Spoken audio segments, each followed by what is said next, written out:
Dazzle Camouflage. Dazzle Camouflage, also known as razzle-dazzle in the US, or dazzle painting, was a family of ship camouflage used extensively in World War I, and to a lesser extent in World War II and afterwards. Credited to British marine artist Norman Wilkinson, though with a rejected prior claim by the zoologist John Graham Kerr, it consisted of complex patterns of geometric shapes in contrasting colors, interrupting and intersecting each other.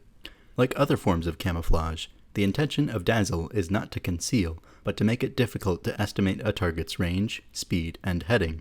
Norman Wilkinson explained in 1919 that he had intended dazzle primarily to mislead the enemy about a ship's course, and so cause them to take up a poor firing position. Dazzle was adopted by the Admiralty in the UK, then by the United States Navy. Each ship's dazzle pattern was unique to avoid making classes of ships instantly recognizable to the enemy. The result was that a profusion of dazzle schemes was tried, and the evidence for their success was at best mixed. So many factors were involved that it was impossible to determine which were important, and whether any of the color schemes were effective. Experiments were carried out on aircraft in both World Wars with little success.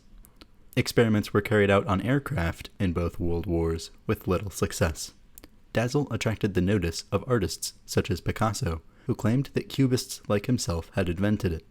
Edward Wadsworth, who supervised the camouflaging of over 2,000 ships during the First World War, painted a series of canvases of dazzle ships after the war based on his wartime work. Arthur Lismer similarly painted a series of dazzle ship canvases. Intended purposes. At first glance, dazzle seems an unlikely form of camouflage, drawing attention to the ship rather than hiding it. The approach was developed after Allied navies were unable to develop effective means to hide ships in all weather conditions. The British zoologist John Graham Kerr proposed the application of camouflage to British warships in the First World War, outlining what he believed to be the applicable principle, disruptive camouflage, in a letter to Winston Churchill in 1914, explaining the goal was to confuse, not to conceal, by disrupting a ship's outline. Kerr compared the effect to that created by the patterns on a series of land animals, the giraffe, zebra, and jaguar.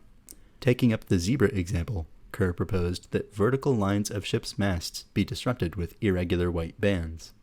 Hiding these would make ships less conspicuous and would greatly increase the difficulty of accurate range finding.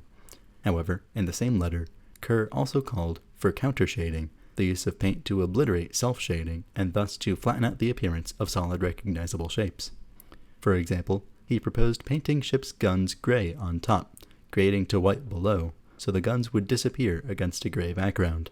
Similarly, he advised painting shaded parts of the ship white and brightly lit parts gray, again with smooth shading between them, making shapes and structures invisible.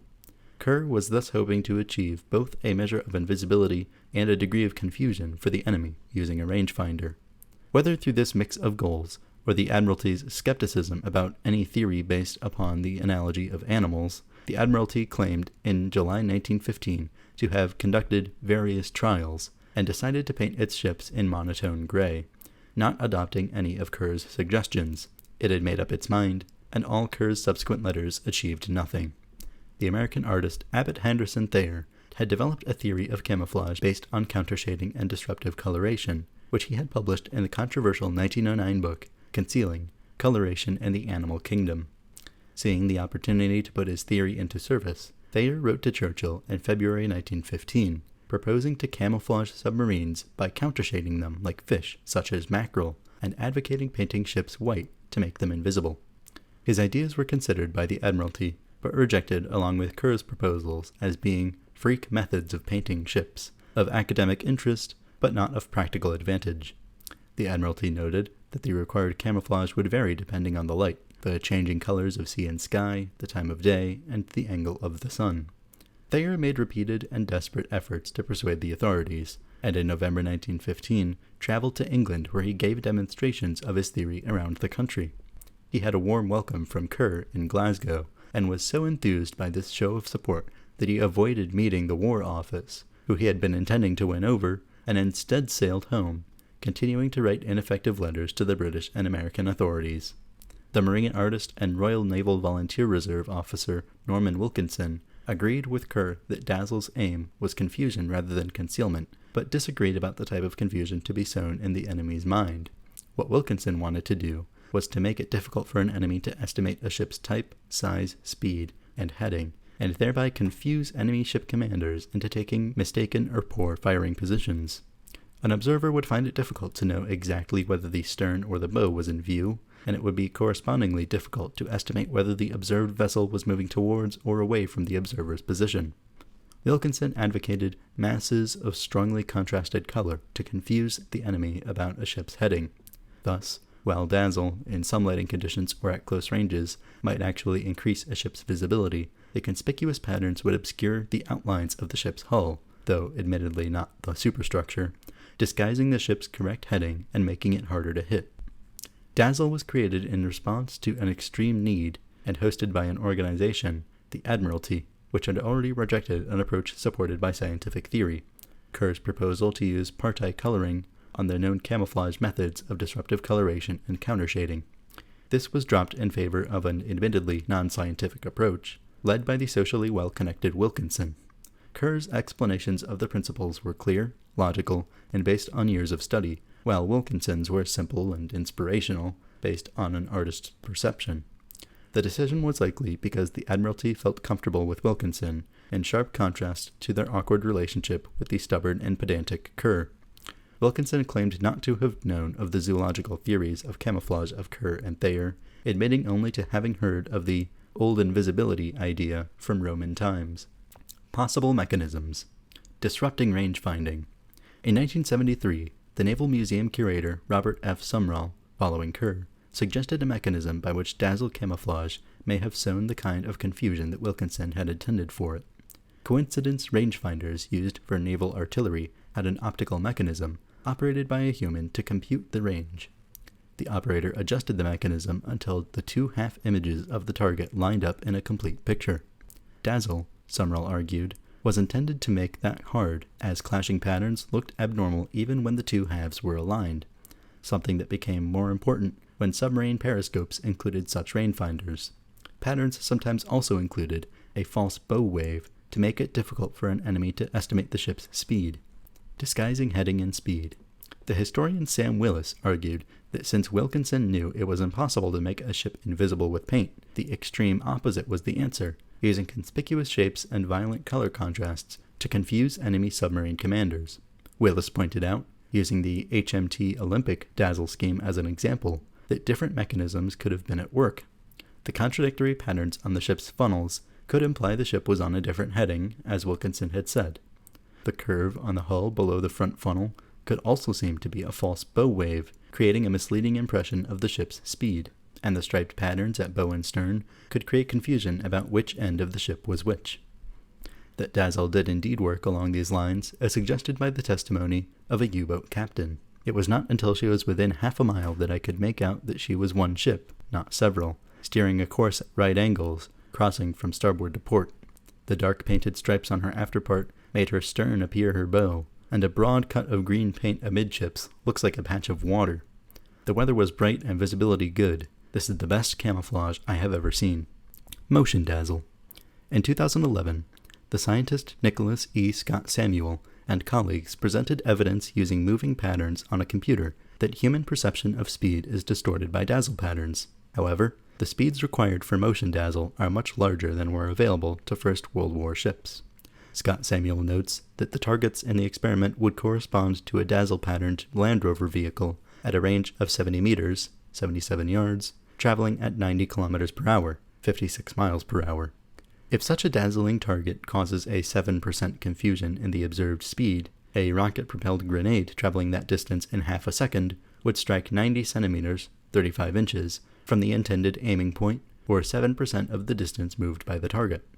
This might be enough to save lives in the dazzle-patterned vehicle, and perhaps to cause the missile to miss entirely. World War I. British Royal Navy. In 1914, Kerr persuaded the First Lord of the Admiralty, Winston Churchill, to adopt a form of military camouflage which he called party coloring. He argued both for countershading, following the American artist Abbott Thayer, and for disruptive coloration, both as used by animals. A general order to the British fleet issued on 10 November 1914 advocated use of Kerr's approach. It was applied in various ways to British warships such as the HMS Implacable, where officers noted approvingly that the pattern increased difficulty of accurate range finding. However, following Churchill's departure from the Admiralty, the Royal Navy reverted to plain gray color schemes, informing Kerr in July 1915 that various trials had been undertaken and that the range of conditions of light and surroundings rendered it necessary to modify considerably any theory based upon the analogy of the colors and patterns of animals. The British Army inaugurated its camouflage section for land use at the end of 1916. At sea in 1917, heavy losses of merchant ships to Germany's unrestricted submarine warfare campaign led to new desire for camouflage. The marine painter Norman Wilkinson promoted a system of stripes and broken lines to distort the external shape by violent color contrasts and confuse the enemy about the speed and dimensions of a ship. Wilkinson, then a lieutenant commander on Royal Navy patrol duty, implemented the precursor of Dazzle, beginning with the merchantman SS Industry. Wilkinson was put in charge of a camouflage unit, which used the technique on large groups of merchant ships. Over 4,000 British merchant ships were painted in what came to be known as Dazzle Camouflage. Dazzle was also applied to some 400 naval vessels, starting in August 1917. All British patterns were different, first tested on small wooden models viewed through a periscope in a studio. Most of the model designs were painted by women from London's Royal Academy of Arts. A foreman then scaled up their designs for the real thing. Painters, however, were not alone in the project. Creative people, including sculptors, artists, and set designers, designed camouflage. Wilkinson's Dazzle Camouflage was accepted by the Admiralty, even without practical visual assessment protocols for improving performance by modifying designs and colors. The Dazzle Camouflage strategy was adopted by other navies. This led to more scientific studies of color options, which might enhance camouflage effectiveness. After the war, starting on 27 October 1919, an Admiralty committee met to determine who had priority for the invention of Dazzle. Kerr was asked whether he thought Wilkinson had personally benefited from anything that he, Kerr, had written. Kerr avoided the question, implying that he had not, and said, "I make no claim to have invented the principle of party coloring. This principle was, of course, invented by nature." He agreed also that he had not suggested anywhere in his letters that his system would create an illusion as to the course of the vessel painted. In October 1920, the Admiralty told Kerr that he was not seen as responsible for Dazzle painting. In 1922, Wilkinson was awarded the sum of £2,000 for the invention. Royal Flying Corps. In the First World War, experiments were conducted on British aircraft, such as the Royal Flying Corps' Sopwith Camels, to make their angle and direction difficult to judge for an enemy gunner. Similarly, the Royal Navy painted some of their Felixstowe flying boats with bold disrupting lines similar to those of their ship Camouflage. The effect remained dubious, but was found to reduce the incidence of planes being targeted by anti-aircraft gunners on their own side. Effectiveness. Dazzle's effectiveness was highly uncertain at the time of the First World War, but it was nonetheless adopted both in the UK and North America. In 1918, the Admiralty analyzed shipping losses, but was unable to draw clear conclusions. Dazzle ships had been attacked in 1.47% of sailings, compared to 1.12% for uncamouflaged ships, suggesting increased visibility, but as Wilkinson argued, Dazzle was not attempting to make ships hard to see. Suggestively, of the ships that were struck by torpedoes, 43% of the Dazzle ships sank, compared to 54% of the uncamouflaged, and similarly, 41% of the Dazzle ships were struck amidships, compared to 52% of the uncamouflaged. These comparisons could be taken to imply that submarine commanders did have more difficulty in deciding where a ship was heading and where to aim. Furthermore, the ships painted in Dazzle were larger than the uncamouflaged ships, 38% of them being over 5,000 tons compared to only 13% of uncamouflaged ships, making comparisons unreliable. With hindsight, too many factors, choice of color scheme, size and speed of ships, tactics used, had been varied for it to be possible to determine which factors were significant or which schemes worked best.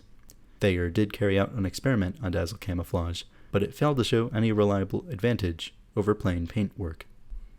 The American data were analyzed by Harold von Buskirk in 1919. About 1,256 ships were painted in Dazzle between 1 March 1918 and the end of the war on 11 November that year.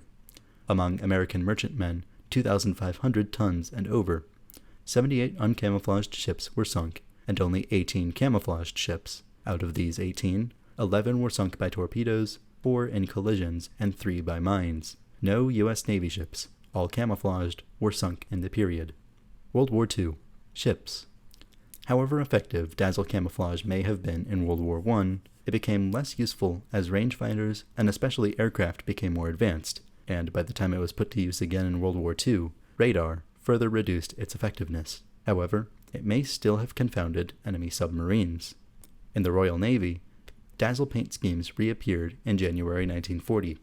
These were unofficial, and competitions were often held between ships for the best camouflage patterns. The Royal Navy's Camouflage Department came up with a scheme devised by a young naval officer, Peter Scott, a wildlife artist, which were developed into the Western Approaches schemes. In 1942, the Admiralty Intermediate Disruptive Pattern came into use, followed in 1944 by the Admiralty Standard schemes. Dazzle patterns were tested on small ship models at the Royal Navy's Directorate of Camouflage in Leamington Spa. These were painted and then viewed in a shallow tank on the building's roof. The United States Navy implemented a camouflage painting program in World War II and applied it to many ship classes, from patrol craft and auxiliaries to battleships and some Essex-class aircraft carriers. The designs, known as measures, each identified with a number, were not arbitrary, but were standardized in a process which involved a planning stage, then a review, and then fleet-wide implementation. Not all United States Navy measures involved dazzle patterns. Some were simple or even totally unsophisticated, such as a false bow wave on a traditional haze gray, or deck blue replacing gray over part or all of the ship, the latter to counter the kamikaze threat. Dazzle measures were used until 1945. In February 1945, the United States Navy's Pacific Fleet decided to repaint its ships in non-dazzle measures against the kamikaze threat, while the Atlantic Fleet continued to use dazzle, ships being repainted if transferred to the Pacific. Nazi Germany's Kriegsmarine first used camouflage in the 1940 Norwegian campaign. A wide range of patterns were authorized, but most commonly black and white diagonal stripes were used. Most patterns were designed to hide ships in harbor or near the coast. They were often painted over with plain gray when operating in the Atlantic. Aircraft. In 1940, the U.S. Navy conducted experiments with dazzle-type camouflage for aircraft. The artist McClelland Barclay designed pattern camouflage schemes for U.S. Navy aircraft such as the Douglas TBD Devastator and the Brewster F-2A Buffalo, to make it difficult for the enemy to gauge the shape and position of the aircraft. The camouflaged aircraft were flown in combat, but the effect was found not to be satisfactory. Since World War II. Ships. The Sea Shepherd Conservation Society has used dazzle patterns on its fleet since 2009. Arts. The abstract patterns in dazzle camouflage inspired artists including Picasso. With characteristic hyperbole, he claimed credit for camouflage experiments, which seemed to him a quintessentially Cubist technique. In a conversation with Gertrude Stein, shortly after he saw a painted cannon trundling through the streets of Paris, he remarked, "Yes, it is we who made it. That is Cubism." In Britain, Edward Wadsworth, who supervised dazzle camouflage painting in the war, created a series of canvases after the war based on his dazzle work on ships. In Canada, Arthur Lismer used dazzle ships in some of his wartime compositions. In America, Burnell Poole painted canvases of U.S. Navy ships in dazzle camouflage at sea. The historian of camouflage, Peter Forbes, comments that the ships had a modernist look, their designs succeeding as avant-garde or vorticist art. In 2007, the art of camouflage, including the evolution of dazzle, was featured as the theme for a show at the Imperial War Museum. In 2009, the Fleet Library at the Rhode Island School of Design exhibited its rediscovered collection of lithographic printed plans for the camouflage of American World War I merchant ships, an exhibition titled Bedazzled. In 2014, the Centenary Art Commission backed 3 dazzle camouflage installations in Britain. Carlos Cruz Diaz covered the pilot ship MV Edmund Gardner in Liverpool's Canning Dock with bright multicolored dazzle artwork as part of the city's 2014 Liverpool Biennial Art Festival. And Tobias Rehberger painted the HMS President, anchored since 1922 at Blackfriars Bridge in London, to commemorate the use of dazzle, a century on. Peter Blake was commissioned to design exterior paintwork for the MV Snowdrop, a Mersey ferry, which he called Everybody Razzle Dazzle, combining his trademark motifs, stars, targets, etc., with First World War dazzle designs. 2 American ships in dazzle camouflage painted by Burnell Poole, 1918. RMS Olympic in Dazzle at Halifax, Nova Scotia, painted by Arthur Lismer, 1919. Dazzle Ships in Dry Dock at Liverpool by Edward Wadsworth, 1919. HMS President, painted by Tobias Rehberger in 2014 to commemorate the use of Dazzle in World War I. Other uses. In civilian life, patterns reminiscent of Dazzle Camouflage are sometimes used to mask a test car during trials, to make determining its exterior design difficult. During the 2015 Formula One testing period, the Red Bull RB11 car was painted in a scheme intended to confound rival teams' ability to analyze its aerodynamics. The designer Adam Harvey has similarly proposed a form of camouflage reminiscent of Dazzle for personal camouflage from face detection technology, which he calls computer vision Dazzle. Its intention is to block detection by facial recognition technologies such as deepface by creating an anti-face. It uses occlusion, covering certain facial features, transformation, altering the shape or color of parts of the face, and a combination of the two.